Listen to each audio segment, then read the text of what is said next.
বিসমিল্লাহি তাওয়াক্কালতু আলাল্লাহ। আসসালামু আলাইকুম everyone, this is Amin and welcome to my another blog. গত ভিডিওতে আমি বলেছিলাম যে একটা গল্প করব জীবনে। আসলে আমি কতগুলো ছাত্রকে পড়াইছি, সেই ছাত্রগুলোর মধ্যে থেকে আমার স্পেশাল কিছু কাহিনী আছে, সেগুলো বলি। যে একটা ছাত্রকে আমি খুব পিটাইছিলাম, এটা সচরাচর আসে, পিটানোতে আমি খুব মাহির, তাকে বলে ওস্তাদ। শোনেন, ওস্তাদগিরি করতে গেলে দেখা যায় যে হচ্ছে মেজাজ বিগড়ে যায়। এখনকার যে স্টুডেন্ট পোলাপান, তারা তো মাশাল্লাহ নিজেরা নিজেদেরকে কি আর বলবো, এক একজন কিং ভাবে। তো সেই কিংকে মানে বলছিলাম যে আমি পিটাই, আমার আবার আলাদা বৈশিষ্ট্য আছে পিটানোতে। ছেলেদের জন্য তাদের পশ্চাৎদেশ, মানে সেখানে কিছু সিল সপ্পর না দিলে আমার ভালোই লাগে না। সে যাই হোক, আমার ছাত্ররা যদি কোনো ভিডিও দেখে থাকে তাহলে তারা এর সাথে রিলেট করতে পারবে। অবশ্যই তারা তারা একবার পিছনে হাত দিয়ে তারা সেই ব্যথাটা অনুভব করতে পারবে।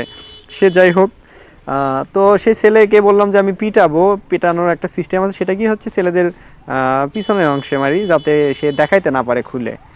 এই আর কি, যেহেতু কাপড় খুললে বাড়িতে গেলে বাবা মা দেখবে, তার মন খারাপ হবে যে তাদের এত আদরের সন্তানকে স্যার পিটায়া একেবারে সাল তুলে দিয়েছে। সে তো কোনোভাবেই রাজি নয়। তাই আমি বললাম, তখন থেকে একটা নিয়ম চালু করলাম, যদি আপনি হাতে খান তাহলে একটার বদলে 5টা করে খেতে হবে। সে রাজি হয়ে গেছে। সম্ভবত সে সাবগ্রাম থেকে এসেছিল। সে যদি এই ভিডিওর কথা শুনে থাকে, সে অবশ্যই মানে মনও খারাপ করতে পারে, আবার খুশি হতে পারে, আমি বলতে পারছি না। সে করলো কি, বলতেছে হাতেই। তা ভাবছিল যে হচ্ছে আমার 10টা মার রেডি হয়ে গেছিলো তার জন্য, 2টার পরিবর্তে 10টা। সে ভেবেছিল যে হচ্ছে তাকে আমি হচ্ছে খুব আস্তেই মার দেবো, কিন্তু না, আমার প্রত্যেকটা মারের গতি ছিল এক একটার থেকে দ্বিগুণ। 5টা যখন মারি, আশেপাশে যে মেয়েগুলো ছিল তারা মানে প্রায় এক প্রকার কান্নাকাটি করা অবস্থা।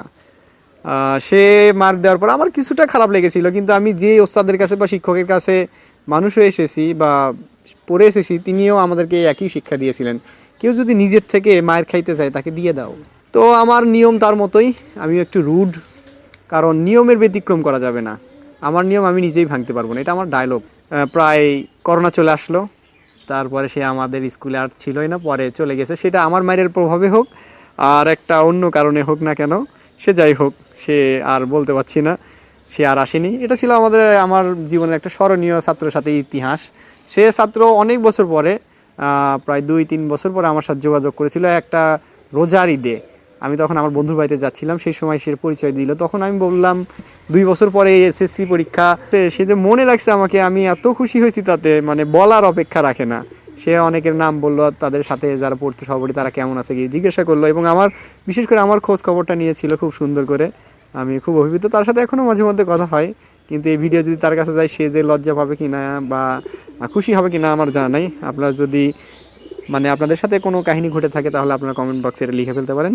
আজকের মতো এখানেই ইটিতে আনছি। দেখা হবে পরবর্তী ভিডিওতে, পরবর্তী কোনো কাহিনী নিয়ে। অবশ্যই একটা চমকপ্রদ ছাত্রদের সাথে কাহিনী আছে, অবশ্যই ছাত্রের সাথে কাহিনী, আমার কোনো মানে মেয়েদের সাথে কোনো কাহিনী নাই, ছাত্রীদের সাথে।